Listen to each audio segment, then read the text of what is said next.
Hello, and welcome to Positive Fandom's Sunday Brunch. I'm your host, and today we have Russ Whitfield with us today. How are you today, Russ? I'm good, thanks, Artem. How are you? I'm very well. It's a little cold here in New York. I have my jacket on because it is actually so cold that I need to put something else on or else I would just freeze to death. We had a ton of snow and it's definitely a day that I'm going to be spending indoors.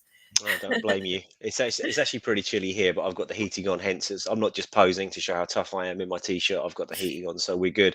But no, I understand you've been getting some weather. My girlfriend, she's in Maine at the moment. She told me that they've had a massive snowstorm. There's some of them are getting power outages and all of that because of the snowstorms. So I imagine we'll get a little bit of it. I understand there were some storms up in the north of England, and I suspect we'll get the residual in a couple of days. So Yeah, I'm feeling that. I'm feeling it, and hopefully, will things will thaw out soon. It's already, I guess, essentially almost February, and we mhm. still have a good 3 months of winter possibly out here. But hopefully, this will be the worst of it for at least for where I live. Um, and I'm trying to keep warm, and I'm trying to take care of myself and relax. So I hope you are doing the same where you are, Russ. Absolutely. I mean, could we be any more British at the moment? We're talking about the weather. I've got a cup of tea. Great. Well, this is our Sunday brunch show, where we parlay about, all the fandom and things that we love here on Positive Fandom. So, of course, we're going to be talking about different things that have happened, not necessarily just this week, but different topics that are kind of interesting to us and have come to the forefront. And I did want to start with one topic that actually was very interesting in the sense that it had to do with this graphic novel called, I think it's called Mouse. And the graphic novel was used to explain to people, not just children, but to anyone about what the Holocaust was and what happened. hmm And it's an incredibly popular uh, vehicle for explaining to somebody. Not everybody's going to be reading textbooks about, what happened, but, this was an incredibly popular way of showing everyone an experience that, really is an important part of history, of world history. And the controversy that stemmed from it is in the sense that a specific school in the United States decided to block students from learning or even looking at this particular book.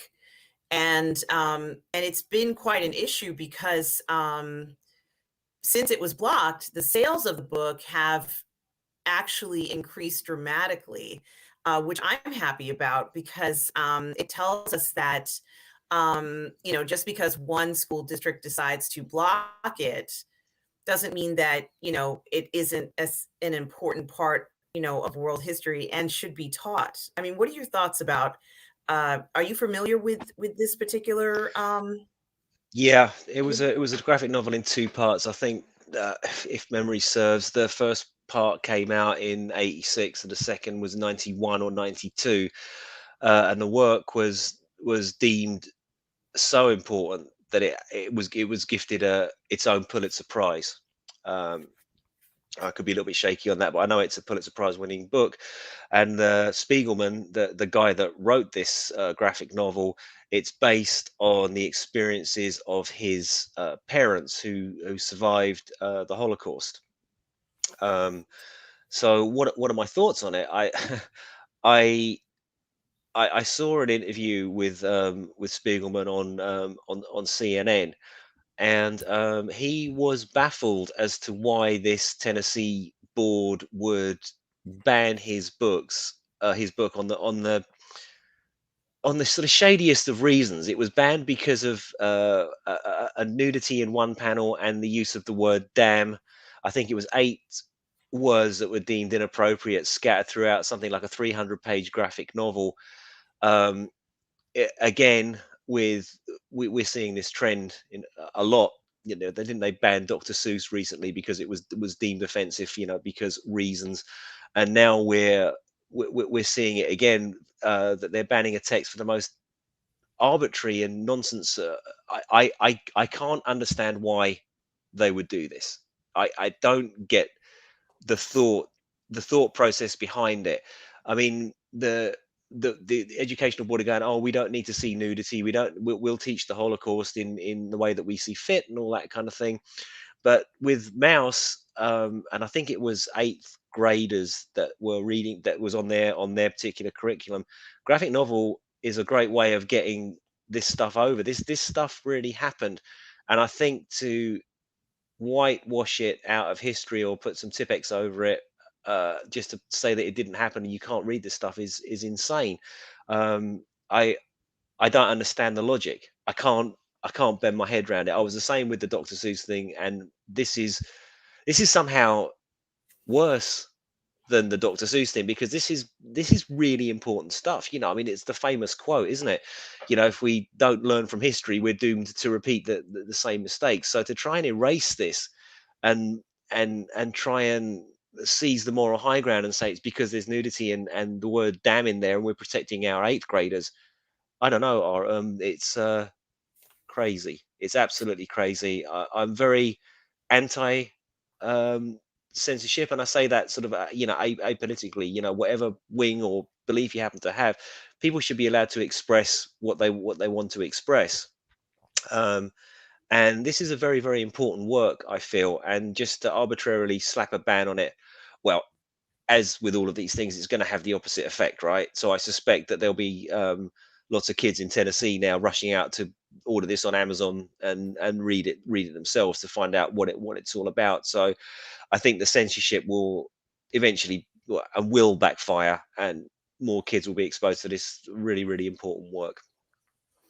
Yeah, I'm hoping that, the thing for me that bothers me about it, it's really two things. The first thing is that, um, a new way to explain to students what happens in history, I think, is what's needed today. I mean, and while the book came out many years ago, I think that this approach, of using this book is so beneficial to young learners, especially. Um, Now, what's interesting is that the particular book needs to have, a realistic point of view of telling the story. The idea that the use of the language that's in it would be considered profane and that the nudity would be considered offensive, it's just not true. It was telling a story in a context that did not depict any sort of profanity in a sense, or any kind of, nudity that was meant to be in an explicit manner. It was telling a story that contained that, and I think that in the United States there's this big issue with cursing and with nudity that needs to kind of be, overcome, because we're losing a lot of information and being restricted from telling stories in their proper context. The idea Mm, that the human body, should be something that you should never ever see is absolutely ridiculous.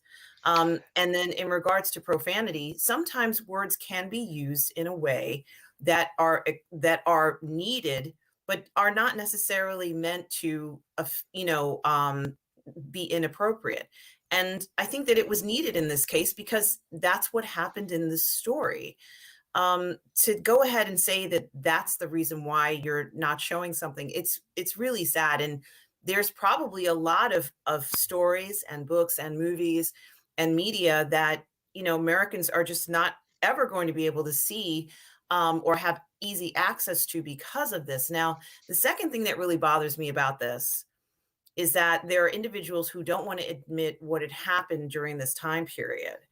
And I'm really, disturbed by the idea that they could use this as a way to say, well, it's not accurate information, or, this event never happened. And that really bothers me, because it's kind of like they're essentially denying a history that happened that pretty much changed the world, didn't it?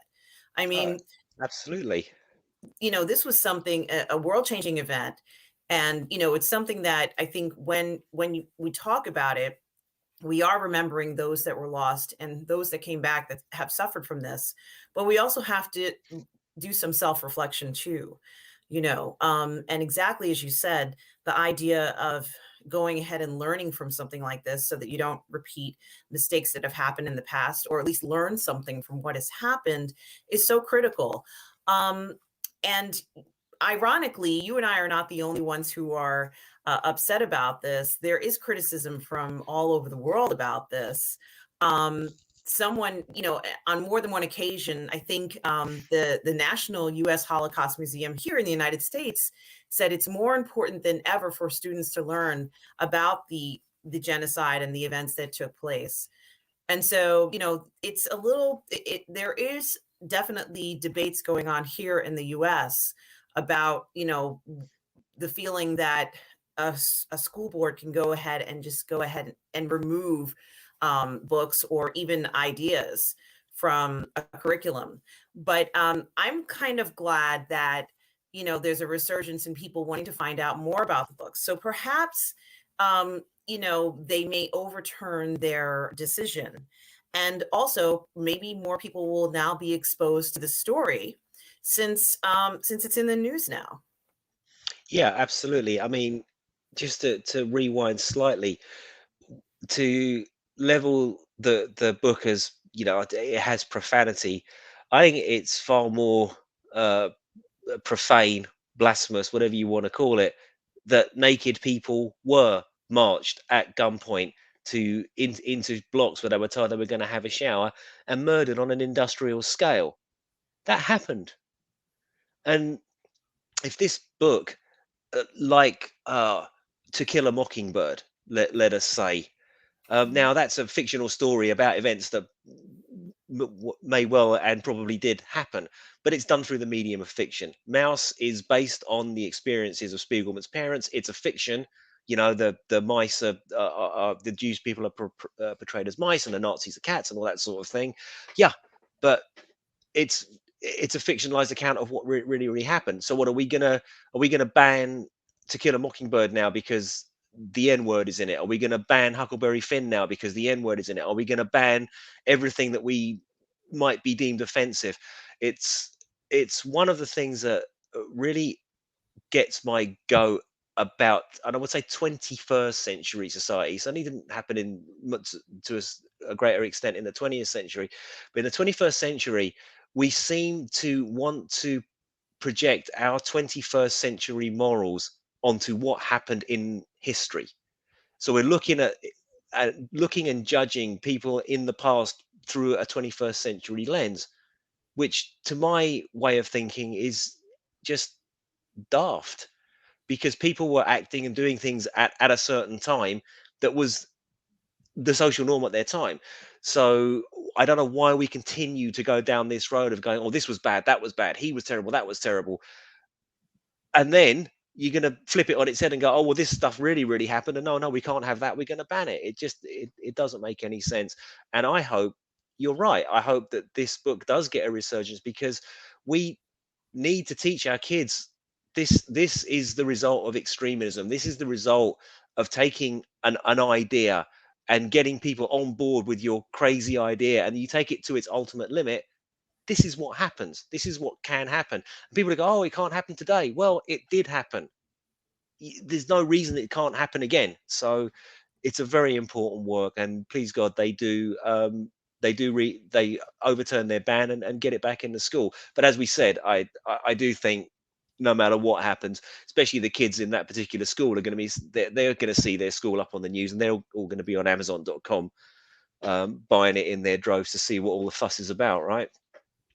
I think so, and if anything, the article has brought attention to the situation. But the other thing that I found somewhat disturbing was the fact that this news kind of came out, or at least it felt like it came out around the time of sort of Holocaust Remembrance Day.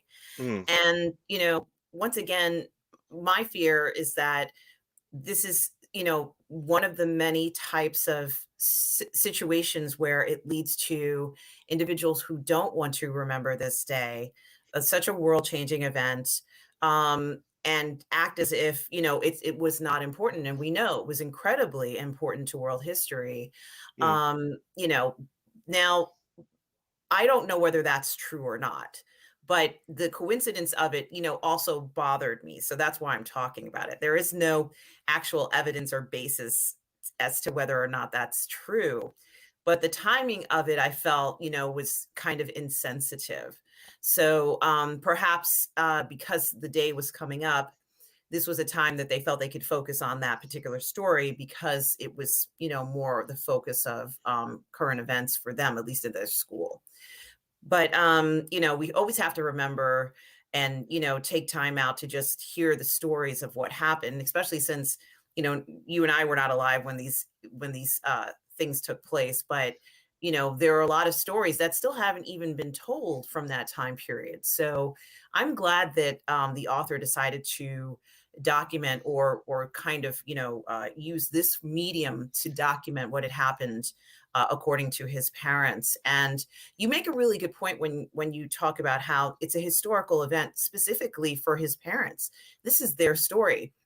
And I would be very disturbed by the notion of someone looking at this book and saying, well, these are the things we need to change in it because, that's offensive. That would really, I think, um, really do damage to not only to his parents' legacy, but also to what we're supposed to remember about the Holocaust. Well, yeah, or offensive to whom?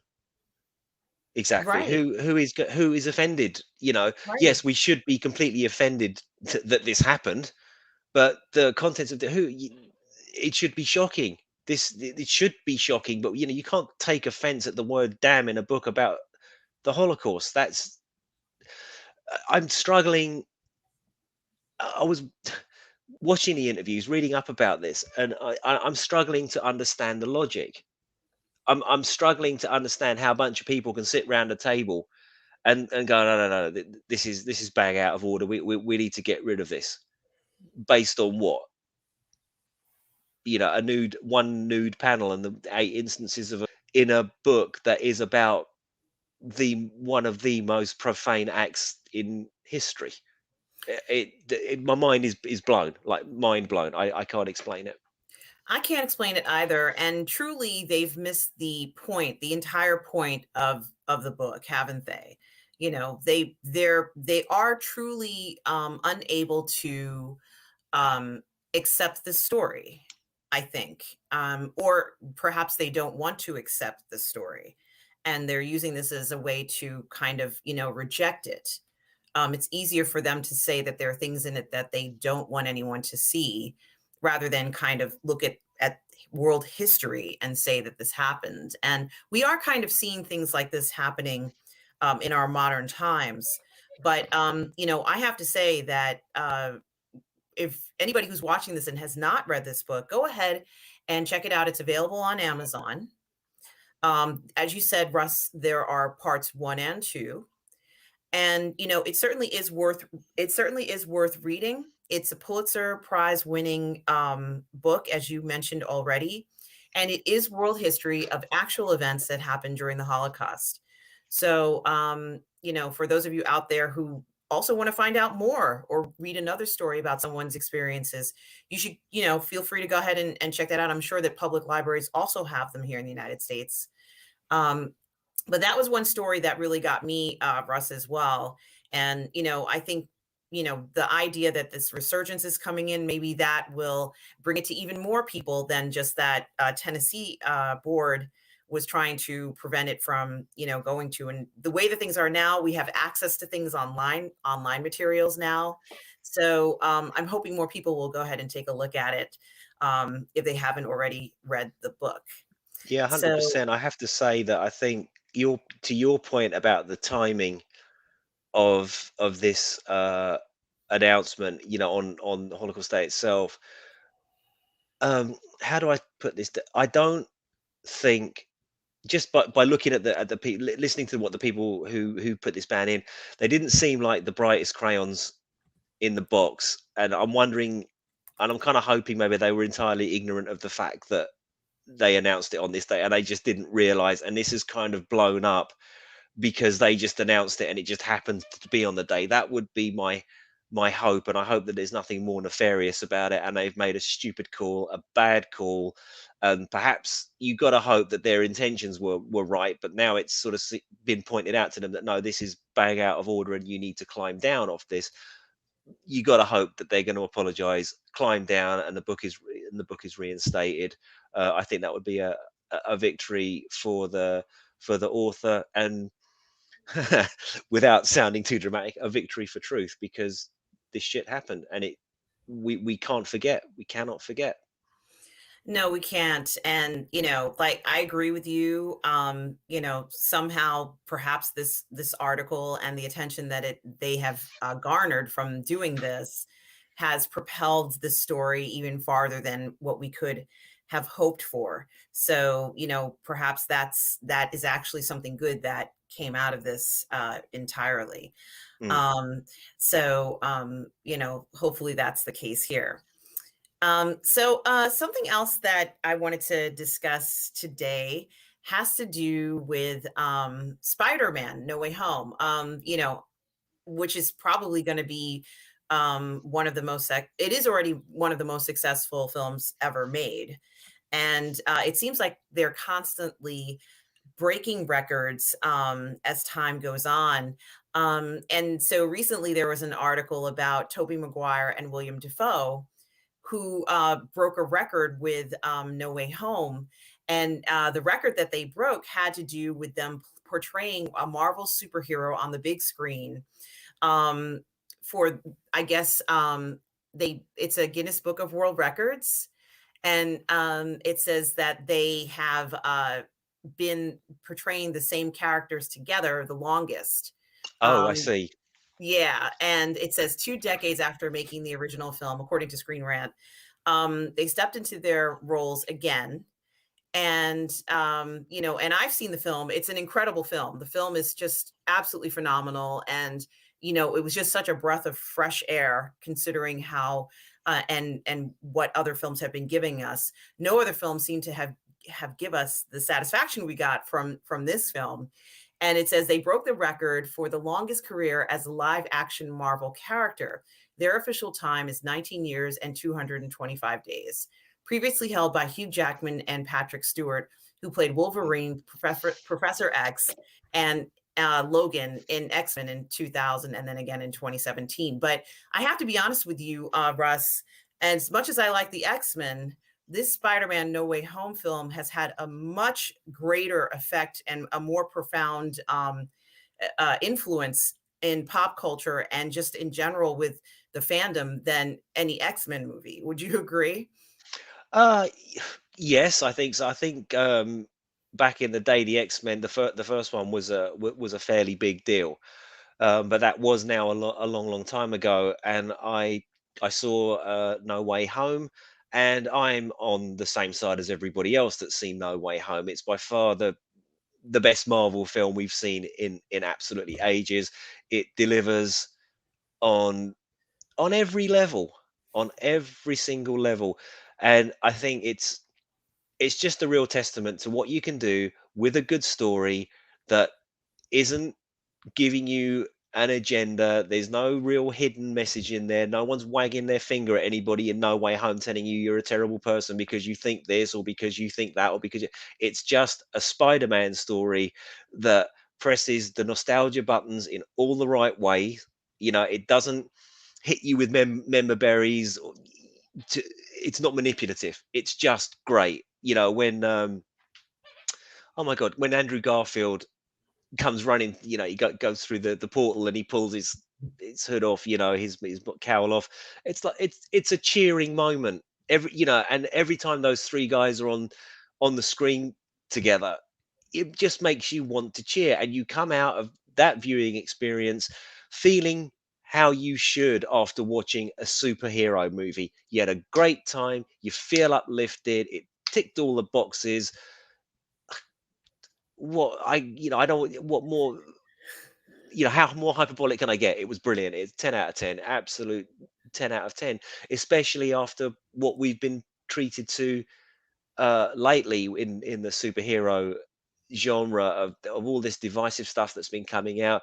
It seems like No Way Home has been one of the very few movies that has united all of the fandom behind it. And everybody seems to have loved it, and nobody seems to have a problem with it at all. I think you'd be hard pressed to find an article that's slagging it off and saying that it wasn't great. All the performances were top draw. I mean, you can't fail with these actors anyway. But yeah, it was pitch perfect for me. Loved it, absolutely loved it. Well, I have to agree with absolutely everything you've said, Russ. And one thing I do want to add is that it feels also like it's an end to these sort of agenda-driven films and also agenda-driven articles. It feels like the articles that are being written about them, like this particular article by who's it by? By Screen Rant, is an article that just talks about the Guinness Book of World Records. Remember when we used to talk about just random stuff like that and talk Mm. about, who has, the longest fingernails or, some kind of, random, fun kind of thing just to kind of take up your time. It was that But Indian dude, wasn't it? It was an Indian dude, and he yes, had it this like was. yeah, he had the massive beard and the You massive remember fingernail. that. Yeah, yeah, yeah, Yeah, he had these, and they had the photos. You remember the yeah, photos? yeah, yeah, yeah. And you could like see it, and you'd be like, "Oh my gosh, that is so amazing." And the idea that we're returning just back to sort of this fun, exciting kind of explorations of, oh yeah, the Guinness Book of World Records. Remember how fun it was to kind of get that book? You remember you'd have to get the book and you'd sift through and look at all the photographs of maybe the tallest person on earth or the shortest person. Mhm. The idea that we're getting back to stories like this, I think is also a move in the right direction because it's not agenda driven. It's just fun. It's just fun entertainment facts. And I can't remember the last time that I could pop open an article and about a particular film and just kind of get these fun, reiterations and different things about a film and not have to worry about, whether a person said something and they felt that this was trying to correct something from the past, or this was really refreshing to see sort of a shift back to entertainment as what we grew up knowing, just kind of things that you would talk about what the film was about and the actors responses and the challenges making the film and how much it's made and what people are saying around the world. I just love that we're getting a feeling of returning back to that notion of entertainment, just pure entertainment, so to speak. I mean, what do you think about that? Yeah, I hope you're right. And I wonder if Disney Marvel, will take away the right message from this. In that, no, we don't. The vast majority of the paying public does not want to go to the cinema to be lectured about what terrible people they are, based on an accident of their birth. Like, I think people are kind of done with that. I rather fear that the message that they will take away from this is, oh, brilliant! If we just get loads of, if we put Hugh Jackman and Patrick Stewart back in it, and then we're going to go and get um, Nicholas Hammond, the original Spider-Man, and we'll put him in it, and we're going to go and get Lou Ferrigno, and we'll put him in it, and it's all going to be brilliant, and we'll just fill our next movie with cameos, and it'll be a big hit. That's what I fear that they'll take away from it. But I hope you're right, because and this is positive fandom, so I'm not going to go into one about it, but think that this agenda driven or the woke driven entertainment has, as you intimated earlier on, has kind of run its course. I think that it is important. Diversity and inclusion and all those things are important.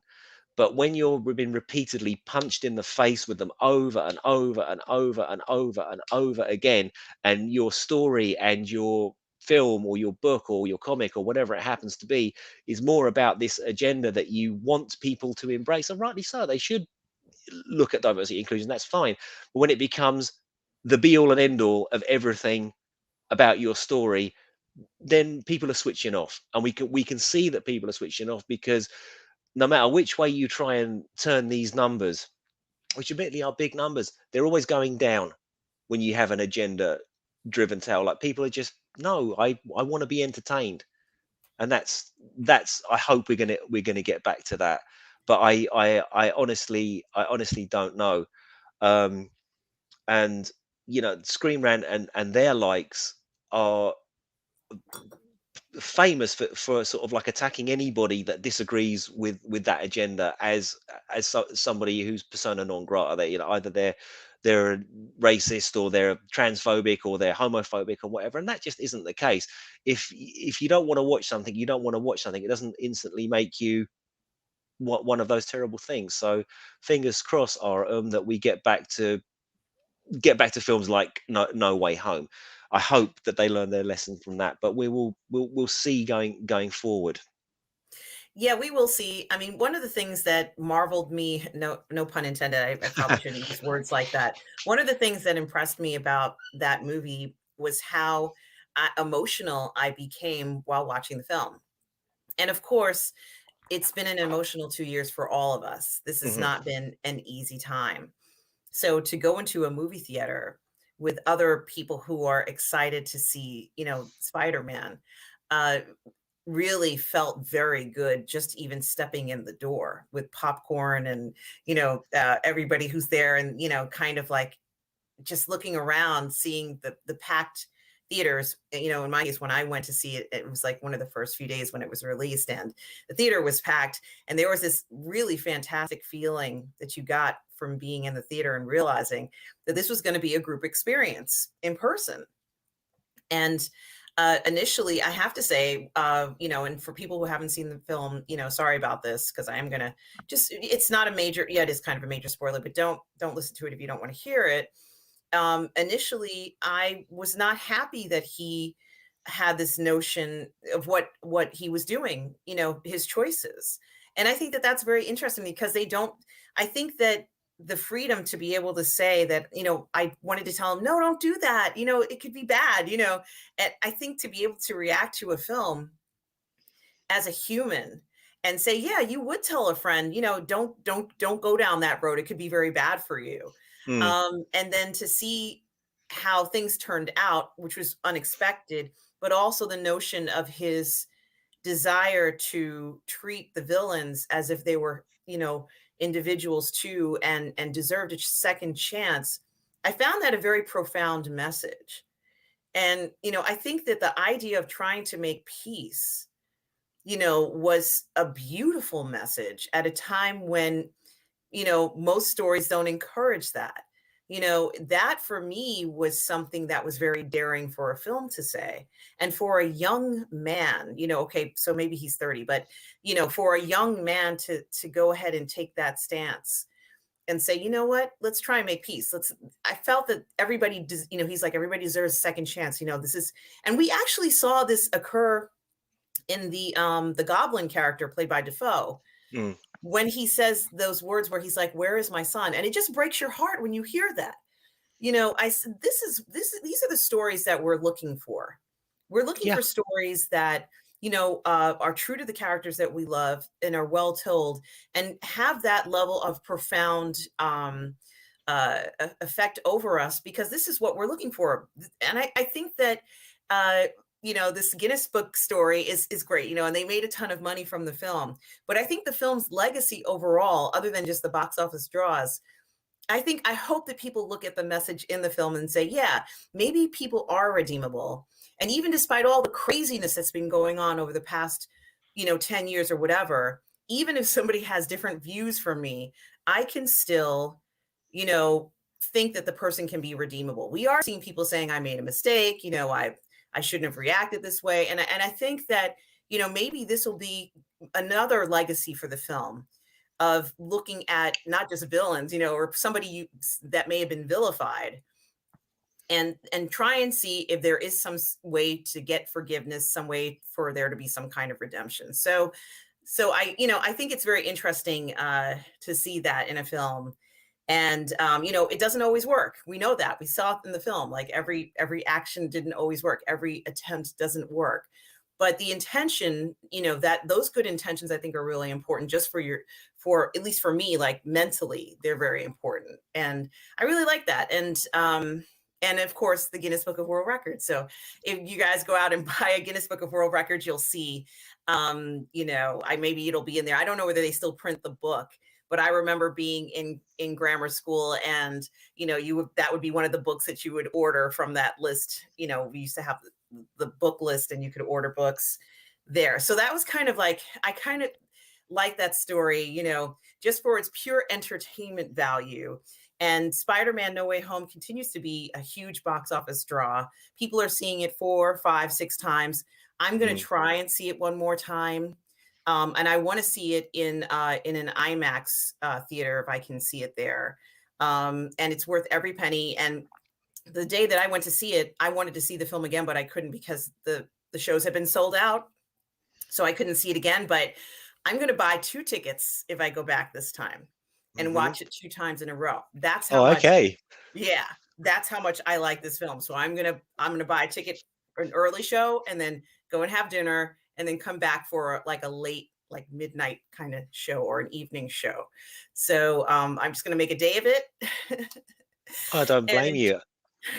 yeah, and enjoy it. So I kind of like this story, as I said, and I hope the viewers Well, will kind of. one of the things I thought about that film as well, with all of the great fun that there was in the movie, and if again spoilers, so I spoiler alert, um, that they changed the origin story in such a way, because it's always been about Uncle Ben, and this time it wasn't about Uncle Ben. This time it was about Aunt May, and she's the one that delivers the line, "With great power comes great responsibility," in this one. And I loved how from that moment that through line was carried through all the way to the end of the movie. So Peter makes this choice. Okay, he makes the choice to try and get everyone to forget. Then he messes up the spell. Then bad things start to happen. Then his aunt is unfortunately killed, and she delivers the "with great power comes with great responsibility." There are consequences to his decisions. There are consequences to what he does, and ultimately, and look, we know everything's going to be okay in the end, but the film is a tragedy in the end, because Doctor Strange says to him, everybody's going to forget who you are. And that moment when you are saying, how you were emotionally affected by it.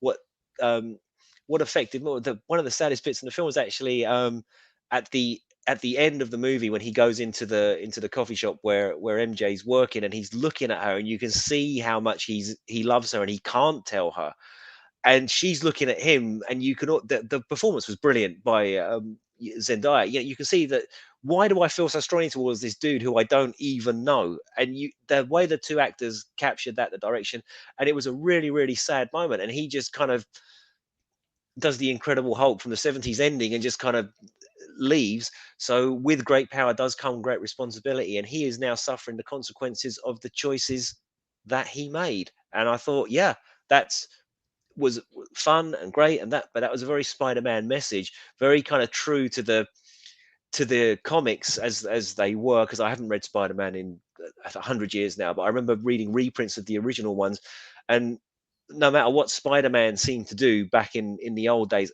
everything went up pear-shaped for him. So he would end up saving the day, and he would end up being the hero, but it was always for Spider-Man at a personal cost. He never went off with the girl. He never made any money. His personal life was always a mess, but Spider-Man saved the day at massive cost to Peter. And again, we come back to, with great power comes great responsibility. So yeah, I loved it, man, and I really hope they continue with this. There's been talk about this is his opening trilogy, and now they're saying that they've signed him on for 6 more movies, which is going to basically take the Tom Holland from being a young kid all the way up, I guess, to imagine, to Toby Maguire age, where you get to see his evolution from school kid to college kid to Daily Bugle photographer, or whichever way around they're gonna go with it. Because who knows what will happen in the next couple of years with technology and all the rest of it. But if that's true, that would be awesome. And I hope we see more Tom Holland. I hope we see more of all of this. And also, they're saying that Toby might get his number 4, and Andrew might get his number 3, all based off the back of this. And why not? Because Andrew Garfield's take on Spider-Man was entirely different to Tobey Maguire's. They were both really, really good takes.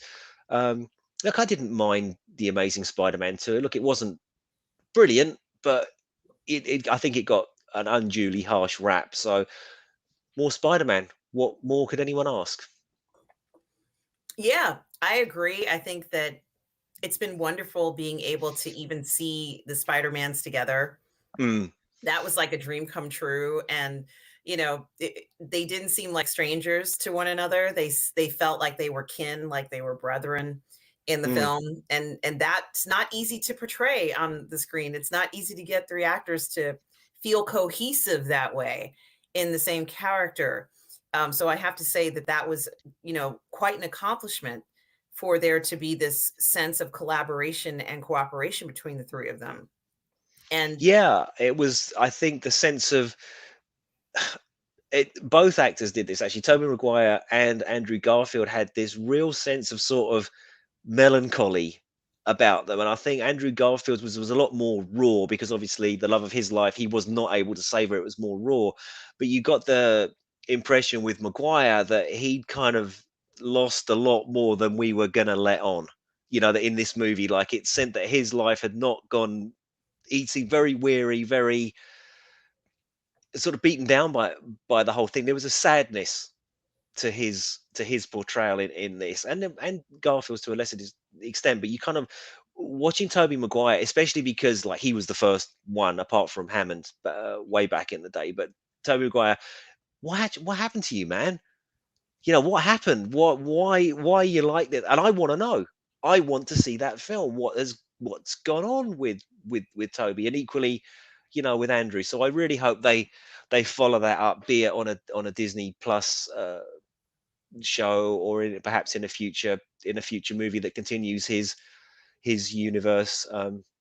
Whether they will or not, I don't know. But isn't it Sam Raimi's actually directing the Doctor Strange film? yes. Yeah, so you never know. It could be the doors open again. It could be, and it is very exciting to talk about it. And maybe one of these days, Russ, you and I will talk about No Way Home, a deep dive.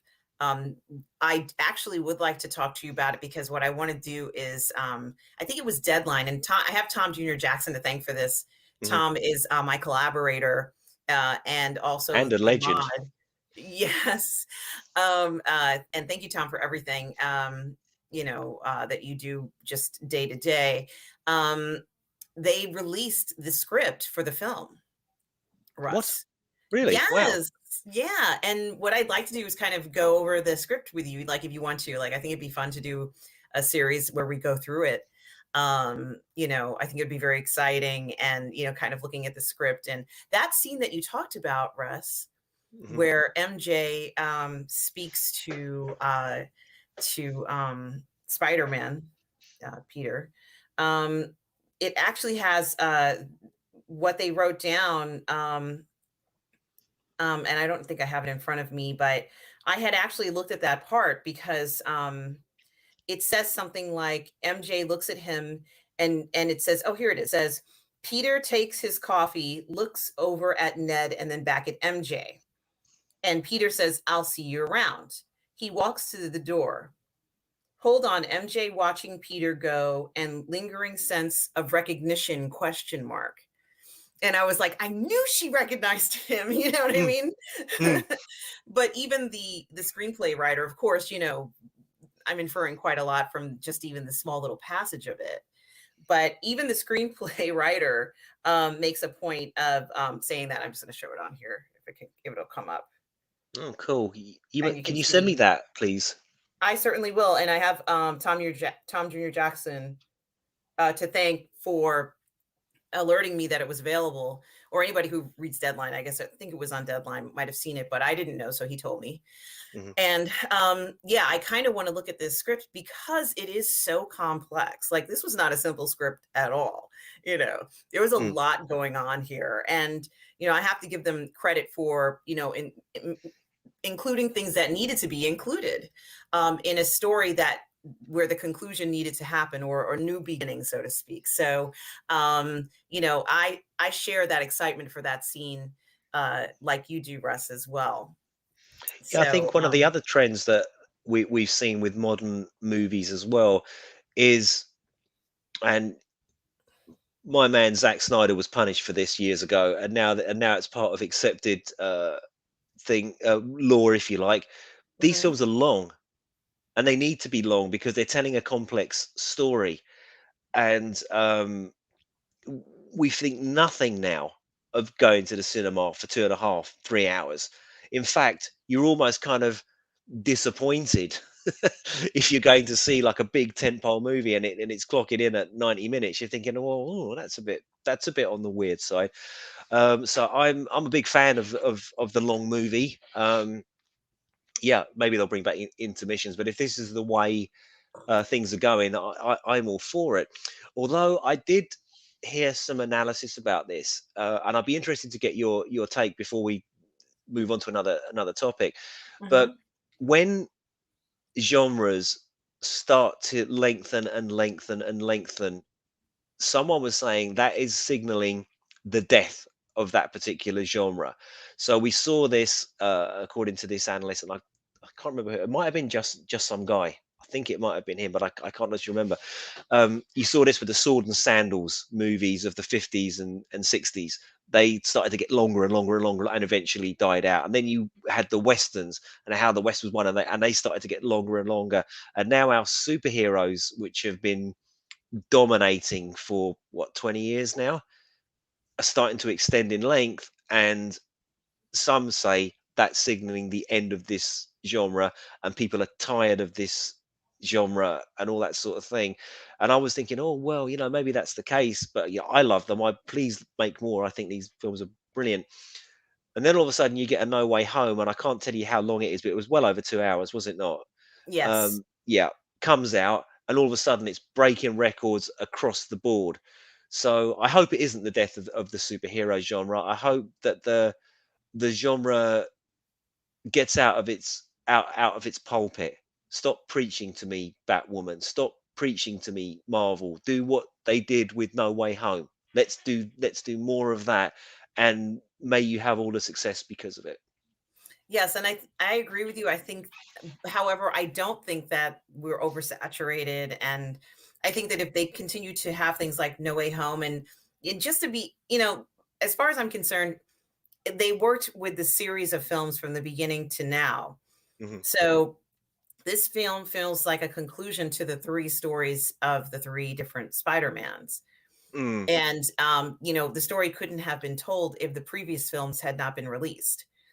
So, I think that is also another consideration, having that long history of films that built up to this last moment was critical. And I think that if they can do that, whether it's, 9 films or 3 films, um, we're still going to show up and watch them. They're still going to be enjoyable. I don't think it'll be the end of the series. And I think that, there's so much to draw from the comics for a lot of these characters that, mm. the possibilities are endless. Yeah, I think you're right. Yeah, or that there is a lot of comics history to draw from for sure. Um, Whether that's a trend that will continue or not, I don't know, because comics, well, American comics specifically, seem to be really, really suffering in terms of sales at the moment. So we do have this rich history that started by Siegel and Schuster in 1938, maybe a bit before if you want to talk about the pulp heroes, but certainly Superman was the first hero. Um, but now it seems like comic sales are not great. Manga, on the other hand, is doing real well, but American comics aren't. I don't know if you've been keeping up to date on that. I have, and unfortunately, the focus of making good comics has kind of flown by the wayside for many of the larger comic book companies.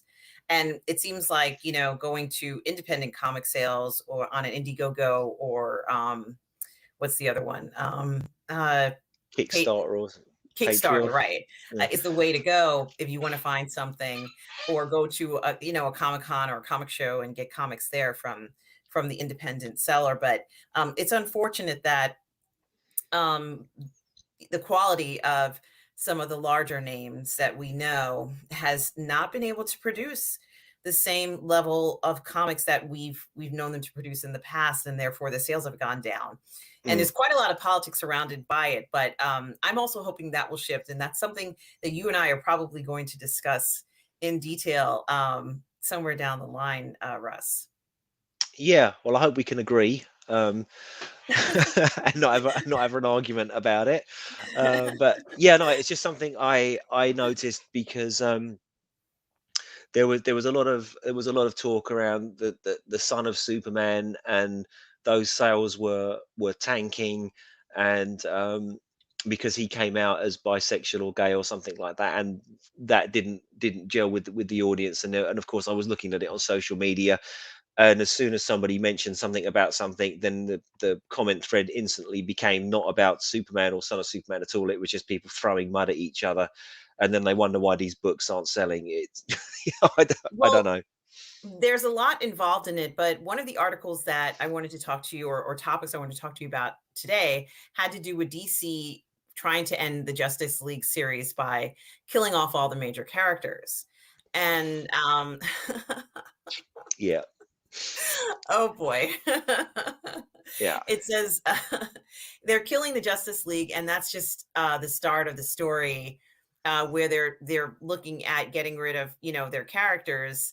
And we kind of saw something. I mean, that's almost like Endgame to me. Mm, But I think that you had mentioned that they've done this in the past more than once.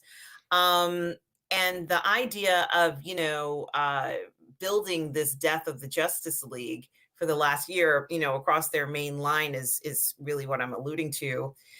What do you think about this move right now? desperation. I think desperation springs to mind. I mean, we all look back on Death of Superman as a huge moment in. I remember it distinctly when that happened, and I remember also when you look back at the history of it, it just so happened that the day that that comic came out, nothing else happened in the world. It was Yes. just it was a very news blackout day. There was literally nothing going on, and this all of a sudden became the huge phenomena that it was, and they killed him, and it was tragic. And people who hadn't picked up comic books in years were flocking back to the comic book stores, and of course that then gave rise to the whole collector boom of the 90s. um Interestingly, that was Superman number 75. Now they're talking about killing off the Justice League in Justice League 75 to try and tug on those member berry heartstrings. I don't know. I don't think that you can talk about what they're trying to do here without talking about agenda and the way that these comics are being written at the moment, because it would seem as a casual observer that the writers and the people that are pulling the strings at DC want us to embrace their new breed of hero, which isn't landing with audiences. And we talk about this a lot, about diversity and inclusion and all those sorts of things that we talked about before. But I think though there is a place for those kind of comics, but there also needs to be a place for traditional comics with traditional heroes that we have grown up with and that we all love. If And it's not a question of bias or being a this phobe or a that ist or anything else. I think the truth of this is that the vast majority of consumers of comics tend to be men.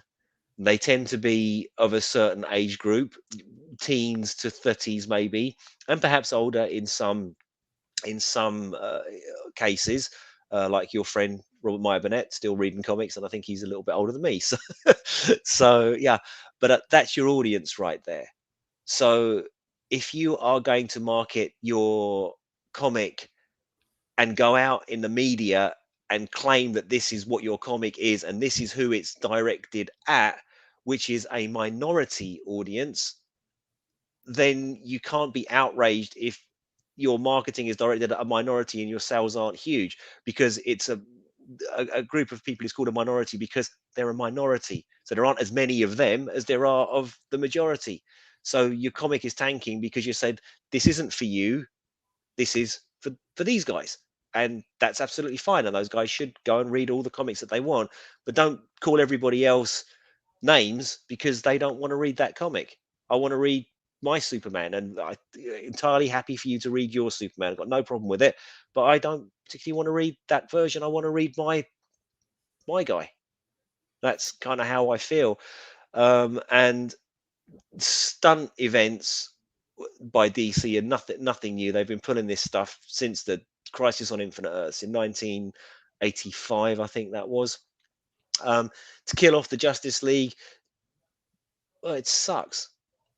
You know what are you going to get in place of the Justice League? You're going to replace the Justice League what with all of the comic book characters that nobody's buying in an effort to make us buy those comics, because it ain't going to happen. People just aren't going to buy Justice League. They're going, oh, oh god, it's that guy, I don't want to read that. That's what I hope I'm wrong, but that's what I see happening with bumping off the Justice League in unceremoniously. It's almost like the creators are saying your heroes are now officially dead. You will embrace this new era. You will embrace the people that we are telling you that you should embrace because of all of these great reasons. And people are going to go, well, yeah, but I like Bruce Wayne or I like Clark Kent. That's my guy. I don't care. And I think it's true to say, that back issues of DC and indeed Marvel are outselling new comics. People just going back and reading the old stuff and getting them in the box sets and the collected editions. I think that's true. So again, why don't you just listen to your audience? And the audience would like this, and we can have both. We can have have diversity content, and we can weave that in as much as we want, but also give people what they want, and everyone's a winner. I don't get it. I don't know why you want to cut the Justice League out of existence and say, no, they're all dead. These are your new guys. Suck it up, because no one is going to suck it up, and you're just going to your sales are going to tank even more than they're tanking already. That's my view. As I say, I hope I'm wrong. Well, my question really is that why the entire Justice League? Why would you have to kill off everyone? Like, you don't have to kill off everyone. Do it in segments, remove one character for a while and introduce a new one, but don't leave that gap of, major characters that are sort of the foundation, that we associate with it. And then to just say that they're all gone, it feels, it feels very cheap and easy in a sense to me, because like, what's the most drastic thing they could do? Okay, they don't exist. It's like, it doesn't have like a creative feeling, to me. I don't feel like they could have, I feel like they could have accomplished a lot of different ideas without doing it in this manner. And it's, while you mentioned, the death of Superman, and I remember that entire thing being, advertised, and how everybody was just, it was the talk of the comic book world at the time that it happened. The world, in fact, it was on the news, BBC News over here. I remember it. Yes. That was just one character. Mm. So unfortunately, I'm not quite sure how they've been treating these characters in the comic book world. From what I understand, it hasn't been great. And the worst part about it is that even if they do kill off the entire Justice League, the response, I don't think, is going to be the same as when the death of Superman occurred. That was very traumatic. Like, it had such a profound mark on pop culture. But the death of the Justice League in the comic books, like this, I don't think it's gonna, like, the idea that the death of one superhero was worldwide news, but then the whole league may not even elicit the same response. I think that they're trying to elicit the same response that happened when the death of Superman occurred, but I don't think they're going to get that. I don't think that this action is going to give them that. We already know that the comics coming out in April, that this is supposed to be occurring, but I don't think that the response is going to be what they're hoping for. I think that they think this is groundbreaking, and that this is, something that's so new and different, and it really isn't. It's not a new kind of novel way of trying to get rid of characters, or even trying to, change a storyline up. I think they could have come up with something more creative. I think you're right. I think it'll be a damp squib. I don't I don't think it's going to land well with people who do buy Justice League to this day. I think that on I guess that the thinking behind this is to clear the decks of legacy characters, Hmm. land us with a bunch of new characters, and see what sticks. That would seem to me to be the thinking and the strategy behind this. Okay, now we don't have real Superman muddy in the waters. We don't have real Batman muddy in the waters. We don't have real Wonder Woman muddying the waters. Um, oh God, who else are they killing off? I can't remember. Yeah, the Flash. I don't know. I can't remember because I did read the article as well in preparation for this, and it's gone. Regardless, they're going to get rid of legacy characters, and they're going to replace Superman with his son, and they doubtless replace Batman with somebody else, and Wonder Woman with somebody else, and we're going to try and push those characters as our new reality. And I've always thought this, in when I was young, we didn't have as much as kids have today. So these characters, these properties, Star Wars, Superman, whatever happened, it meant something a hell of a lot more to then than they did now. And I think kids today have so much competing for their attention, be it a billion and one shows on Netflix and Amazon, a billion and one games that you can download, the internet itself, TikTok, this, that, films, series coming at you left and right. There's no end of content for you to consume. Back when I was young, it wasn't the case. And I feel that we guys of a certain vintage, if you like, are much more invested in those characters than say someone of a lesser vintage, because there's so much stuff to expose them to. So I think you're always going to have your hardcore traditional Superman fan, Wonder Woman fan, whoever it happens to be.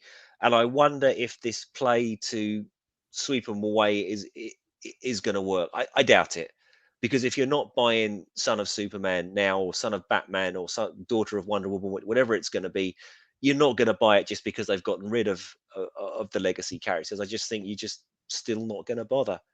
That is my guess. Yeah. Yeah, I agree. And I just want to do a shout out to some of the people. This is a live show. Just want to say hi to Mikey Lito, Stubble McShave. How are you today? As well as Thor Anacostia. Hi.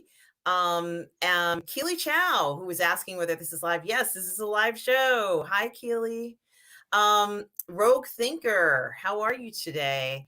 And thank you so much for joining the stream today. This is our Sunday brunch here. Art and here with Russ Whitfield. We're live here today, and we've been talking for about an hour. We're going to close out this Sunday brunch with our last topic, which we can't, go without this week with discussing, because it has just grabbed so much of pop media and attention, and that is the book of Boba Fett, episode 5. Russ, have you seen this episode? I am not a fan of Disney Star Wars. I'm afraid I won't watch Disney Star Wars. I won't pay for Disney Star Wars. I won't have Disney anything to do with Disney Star Wars, and that makes me a horrible, bitter old man.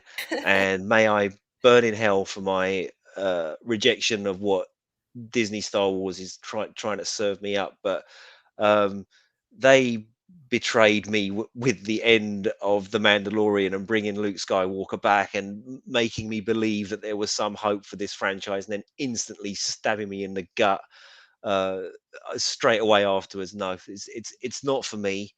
Um, and I'm sorry, Aram. I know you're a fan of the Baby Yoda and of the Din Djarin and the Boba Fett himself, but no, I, no, not for me. I'm afraid. Well, no apologies are necessary. That's why we bring different people on the show, because they have different opinions. I do want to say hi to Robert, who's also joined the stream. Hello, Robert. I hope you're well today. And well, I do want to say some things about the Book of Boba Fett before we end this Sunday brunch stream. The first thing that I was going to say is that overall, unfortunately, the Book of Boba Fett has not lived up to a lot of fans' expectations. And while they have provided 4 episodes that have told us quite a lot about Boba Fett and different experiences that he's had, the experiences aren't quite what fans were hoping to see. I myself have to admit that I did want to see his bounty hunting years. I wanted to see some of the ups and downs of what it was like to traverse the galaxy, getting bounties, doing jobs for, the most dangerous people out there. But alas, the series we got doesn't include any of that.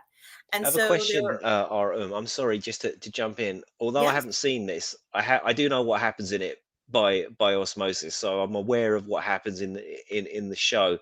And one of the things that when you mention about his bounty hunter years and all the rest of it, a lot of people have put forward the idea, and I don't know if it's got any basis in actual fact, but from as a casual observer, it does seem to make sense to me that actually the Mandalorian was supposed to be the Boba Fett show, and for whatever reasons, and God knows why, but they chose not to make it Boba Fett, but they brought in a rando Mando, if you like, to be the lead character.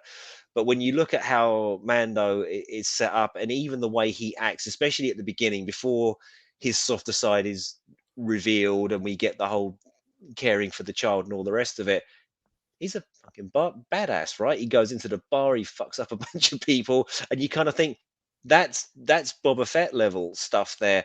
And everything I've sort of heard about, you know, Tamora Morrison's take on the character is that he's kind of like a bit of a damp squib, a bit of a wet fish, and he's not really embodying the the badassery that we'd expect from the most feared bounty hunter in the galaxy. So I don't know what your take is on that. Do you think Mando was Boba? And if you do think that, why did they not use Boba Fett and went down the Rando Mando route? for me, I don't think Mando was the Boba Fett character. I think that Boba Fett already had enough lore between books and comics uh, that are different from Din Djarin. Din Djarin for me is a character that I'm very fond of, but he is overall very ignorant of the past. And he's been kept ignorant for a reason, which I can't seem to figure out why, but it became even more apparent how ignorant he was in this most recent episode. He just doesn't get any information from anyone. And for the persons that he's around in his enclave, the Armorer and Vizsla, who have so much information about what's going on, I'm at a loss as to why he's never really been told or any of this information has been shared with him. And it's made me wonder, like, do they even really like this guy? He's a foundling and he's been brought in, but perhaps as a foundling, they don't like that he, has gotten this shiny new Beskar armor. Like, why should he get it when I suspect that both the armorer and Vizsla, who we already know is a long line of Mandalorians, they Mhm. feel that they should have gotten those rewards. But regardless of this, in the episode, we do find out that Din Djarin now is around and he's doing jobs so that he can be reunited with sorry for the spoilers, but with the remaining Mandalorians from his enclave. Mhm. And after he gets reunited with them, we realize that a good portion of the episode is mainly Din Djarin, and then by the end of the episode, Fennec Shan pops up and asks Din to help she and Boba, with kind of like as backup. I mean, essentially, the episode did not even have Boba Fett in it, and the fact that he was absent had a lot of fans very torn as to why the major character, the star in the series, wouldn't even have been in the episode. And ironically, people are saying it's the best episode so far, the episode that did not have Boba Fett in it. Now, they people make a lot of good points about this, and I personally think that since this episode was so well liked, there were so many elements in it that you said, Russ, where Din was in perfect form. He did his bounty hunting things. There's a scene similar to the scene you referred to, where Din goes into a place and he breaks in and he goes, "I'm looking for this person." He actually goes in there, Russ, and decapitates the guy. Epic. Yeah, Now you're it was making me want to watch incredible. it. Stop it. He came in, he walks in, and you can see the shiny, Beskar armor, and as I like to say, and have said a number of times, that Din brought the sexy back to the Book of Boba Fett. Hmm. He was badass, there was conflict, he didn't even get a chance to rest, people are challenging him, he has to take, like, the bus to get to Tatooine, like, there's all sorts of stuff in it that is incredibly fascinating. We saw this incredible ring world, which I actually want you to see. It's Okay. phenomenal. But what I think is interesting is that after such an incredible episode, after seeing something that had so many cool things in it, um, so only 2 episodes left in the Book of Boba Fett. And, 6 and 7, episode 6 and 7, I'm hoping that they live up to the standards that episode 5 had, because episodes 1 through 4 just weren't on that level. And now after 5, they almost have to deliver 2 incredible episodes. And I'm fearful that, of what we are going to get. Bryce Dallas Howard directed this episode. She did an amazing job. Hmm. I think it's very interesting that this series just wasn't exactly what a lot of us expected. Well, I see. I go back to what I was saying before. It seems to make sense to me that Mandalorian should have been Boba Fett and his adventures from the beginning. I'm not, as I said, this is a theory that I've heard, and I get that you don't agree with it, but it, from what I've heard about the Book of Boba Fett, he seems, as you just said, actually, he seems to be like a bit of a co-star in his own show, and very un-Boba Fett like in his actions. It does spends a lot of time apologizing for people, and then he goes off and he wants to be dances with wolves with the Tuscan Raiders and all that kind of thing. And I'm not sure that landed particularly well with people, because essentially you want Boba Fett to be like the man with no name, don't you? You want him to be Clint Eastwood, just going around being a badass, and clearly he hasn't been in the show because it's not landed well with fans. But for fans of Star Wars, and I still consider myself one, even if I don't like the latest things that they've been delivering. I hope you're right. I think Bryce Dallas Howard has a reputation of being a really, really good director. But what's interesting is that Robert Rodriguez has sort of directed a bunch of stuff for Disney Star Wars, and they're like the most un-Robert Rodriguez stuff that you could hope to see. It's like, well, why are you slapping his name all over this? Because this just isn't him. This is not his guerrilla, ultra violent style. So I don't know. But Bryce Dallas Howard, yeah, sure, and I hope it does uh, deliver on the promise of the premise, and gives especially Boba fans, what they really want. Because Tamura Morrison is badass. I think he's actually come out himself and sort of said, look, I shouldn't be taking this helmet off as much as I should. And like, people will get it. They know I'm Boba Fett. They can tell the difference between me and Din Djarin, right? Just give us what we want, and we will love you for it, and we will buy your toys, and we will buy your videos, and we'll subscribe to your channels, and we'll do everything you want, as long as you just give us something back in return. And I think that's all we want as fans, really. Yeah, I have to agree definitely on that part. And so you are not alone in your thoughts. Rogue Thinker also agrees. When it was conceived, I'm sure that The Mandalorian was the Boba Fett show, Mm. just like Star Wars Land was supposed to be based on the old movies. Then it was decided to avoid the old characters, and I wouldn't be surprised by that as the original intention, because of how things have gone with the Obi-Wan show, which is a show that was announced almost 3 or 4 years ago. We thought we were getting this show, and, we still haven't gotten the show. I mean, perhaps it's in post-production, but, we haven't seen it yet, and we waited so long for that show. That was one of the first ones I think that was announced, It was our and as the Jedi of Star Wars nerdery, you might well know the answer to this. Now, I heard that everybody's favorite Wicked Witch of the North, Kathleen Kennedy. I think what you want about her, you can think she's a great person, but horrible person, I don't mind. But apparently, the story I heard was she took her eye off the ball, and sort of Mando comes out, and it's like, this amazing show that started to get people back in love with Star Wars. And then they ended up looking at the treatments and the scripts for Obi-Wan, and they were like, oh shit, it's the same show. And frantic rewrites and frantic reshoots had to take place in order to differentiate Obi-Wan from Mandalorian. and that's why we've had this delay. Now, I don't know if there's any truth to that rumors. Do you know? Have you heard anything on the grapevine or from sources? I have heard that there were rewrites and that they had to go back and redo the show, and, there were questions about similarities from show to show, and the problem that I think that that's true. I think it's absolutely true. But Hmm. for me, the problem from a story point of view of looking at these characters is that, it doesn't matter if they're similar. Just tell the story. Tell the individual stories.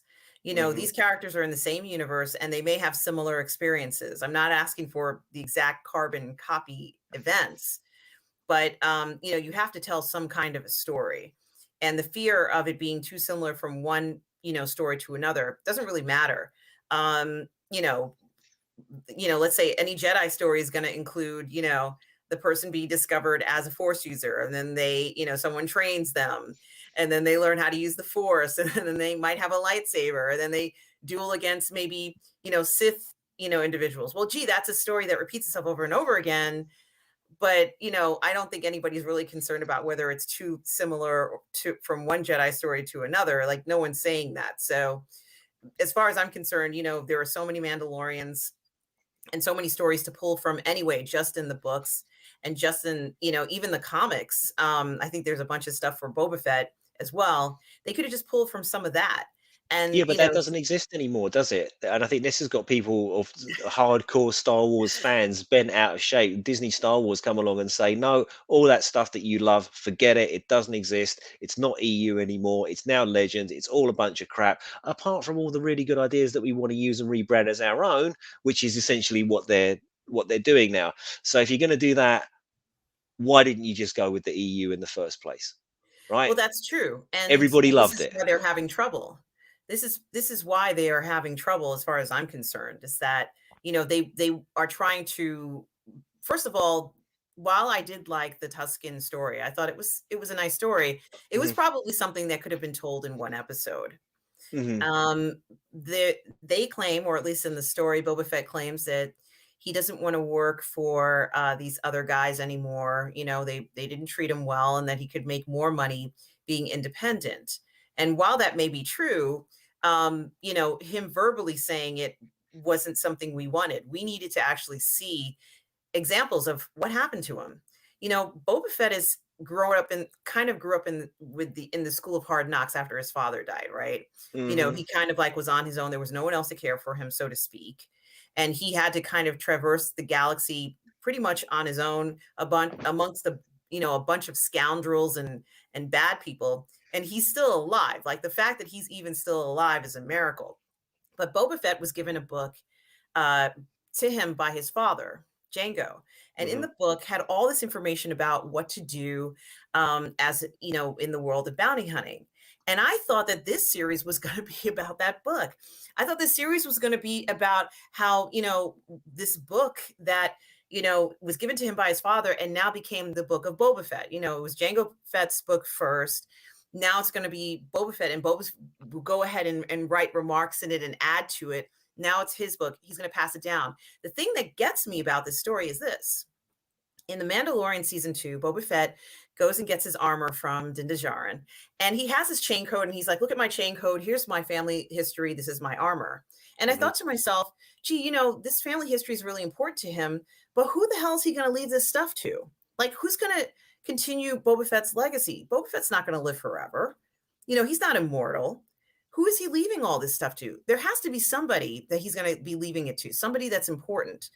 So that the legacy of, let's say, the Fett, goes on for him. And I think it would be important to him. So that's something else as to why I keep saying that he must have some family. There must be somebody out there that he cares about. There must be something that he's passionate about. And as far as I'm concerned, I honestly believe that there must be somebody that he wants to leave this armor to, since it's so important to him. So that's something that I felt we haven't seen yet and is missing. And I feel like I need to see that because I just can't believe that he's going to, die and then his armor goes to somebody and doesn't mean anything.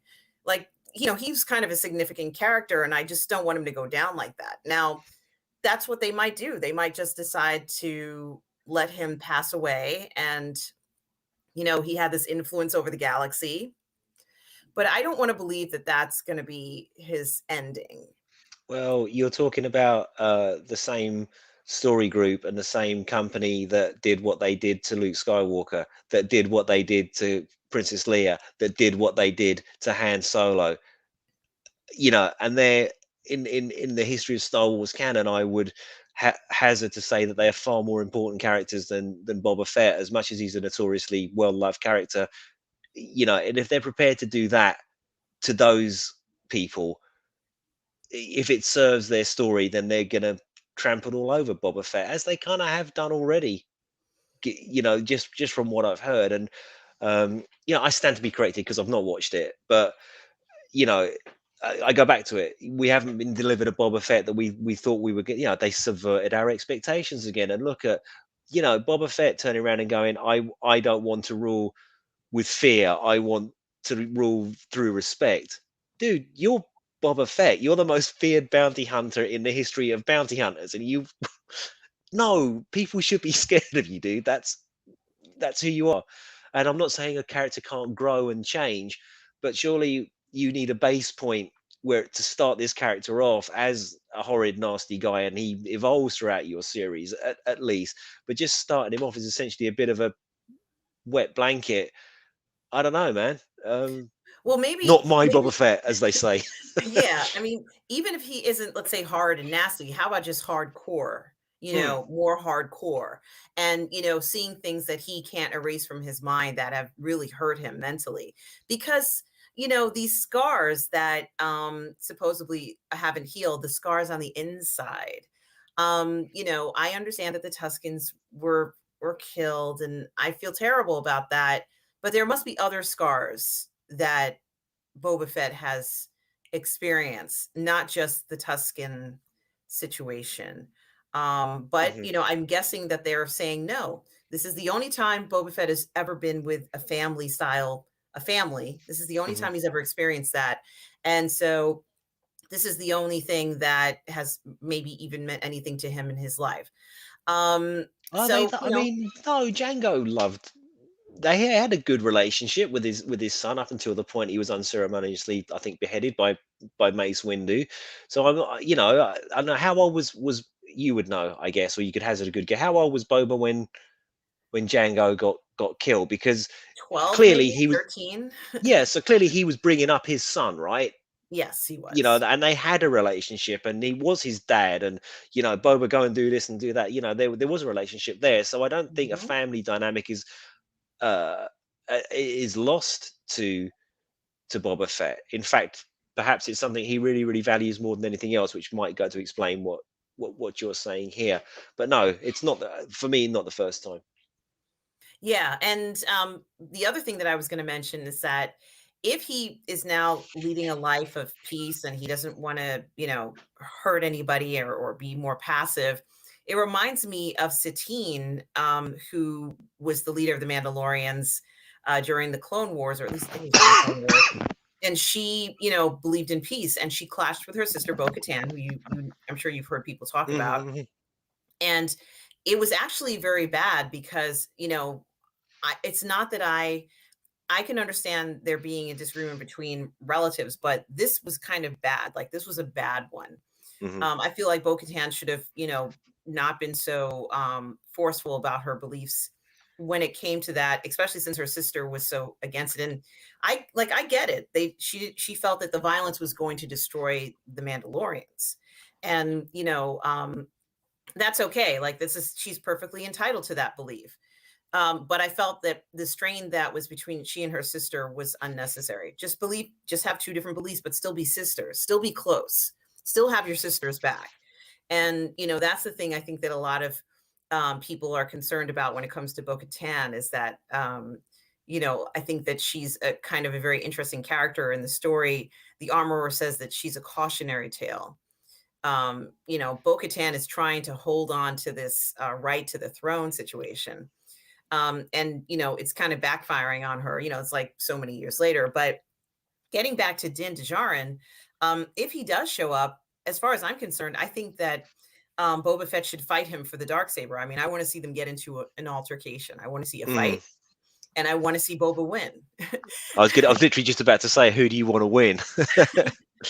And I want to see Boba win, but even though Boba wins, it comes at a price, something like that. He finally does get the dark saber, and now he is the ruler, not just of the underworld, but perhaps of Mandalore. And I had kind of alluded to this um, in earlier, I guess, videos, that I have a feeling that Boba is going for more than just ruling the underworld. I have a feeling he wants to rule the galaxy. So, but let's see what happens. It may not happen. And I have to say, this particular season has been so unpredictable. Not at all the direction I thought it was going in, except for this episode 5. I expected Din to go ahead and look for Grogu. I was expecting that. I was not surprised by that. That wasn't a Mm, shock. Not surprised. Not surprised to see Din Boba bounty hunting. Not surprised to see him doing that because he's a mhm. bounty hunter. And I wasn't surprised to see him reuniting with the armorer and trying to find out what was going on. I wasn't surprised by that either. So, um, Are they opening the door for the retaking of Mandalore, starring Katie Sackhoff, uh, and all that lot? Do you think that that's going to be a story coming down the road? I think it's going to be a story coming down the road, but I don't think Bo-Katan's going to survive this one.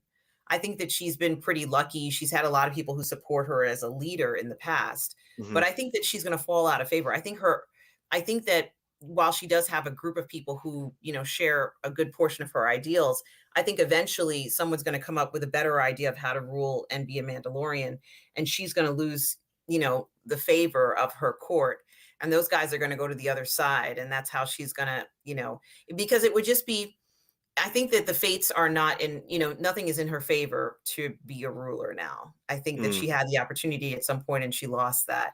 um yeah, that's just a few things about the episode. And now everybody is wondering whether episodes 6 and 7 are going to live up to what episode 5 lived up to. And I have to tell you, Russ, when we talk next week about this, I'm going to be very eager to tell you what the outcome was of Boba Fett, the Book of Boba Fett Oh episode God, 6. now I feel like I have to watch it. You should watch it. Okay, You should. maybe maybe someone who has Disney Plus will allow me to watch it. Yeah, maybe. Mm, Maybe I could help you out there. maybe you Russ, could. do you have any final words before we close out this Sunday brunch here on Positive Fandom on any of the topics or anything that concerns you? No, I just wanted to say thank you so much for inviting me. I had a great time chatting about all things pop culture. I think we covered the gamut of the week, certainly. And thank you to everyone in the chat for putting up with my inane going ons. And yeah, I'm looking forward to doing it again. Thank you. And where can people find you if they need to get in contact with you, Russ? I guess they can just look at my website, which is russellwhitfield.com, and it's got my email address on there. Should anybody want to send me some insulting messages, that's probably the best place to do it. I'm not on Twitter or anything like that. I don't really do social media, I'm afraid. All right. Well, you can always find me here on Positive Fandom on YouTube, 2 words. And you can also find me streaming live on Twitch, which I'm doing now at the same time, which is Positive Fandom, 1 word. And of course, on Sundays, I'll be here on Sunday Brunch with Russ at 10:30 Eastern Standard Time here on Positive Fandom. On Monday nights, you can find me streaming with Lorena Creole on Toxic Femmes. On Thursday nights, you can find me streaming with Lael Rockwell on Uncivilized Scoundrels on the 1/6 Scale Man Network. On Fridays at 12 p.m. Eastern, you can find me on A Midnight's Edge in the morning with Tom and Andre. And on Friday nights, you can find me on the Burnett Network streaming with Robert Meyer Burnett on our show there. As always, come and check out the channel. And look around. There's a lot of content on this channel and much more to come that I haven't even put up here. But I hope you enjoyed the day with us, this brunch. And I hope you guys out there who are watching are going to have an even better, evening or morning or wherever you are in the world. Thank you again, Russ, for joining me for Sunday brunch. And for you guys out there, always remember to please be kind.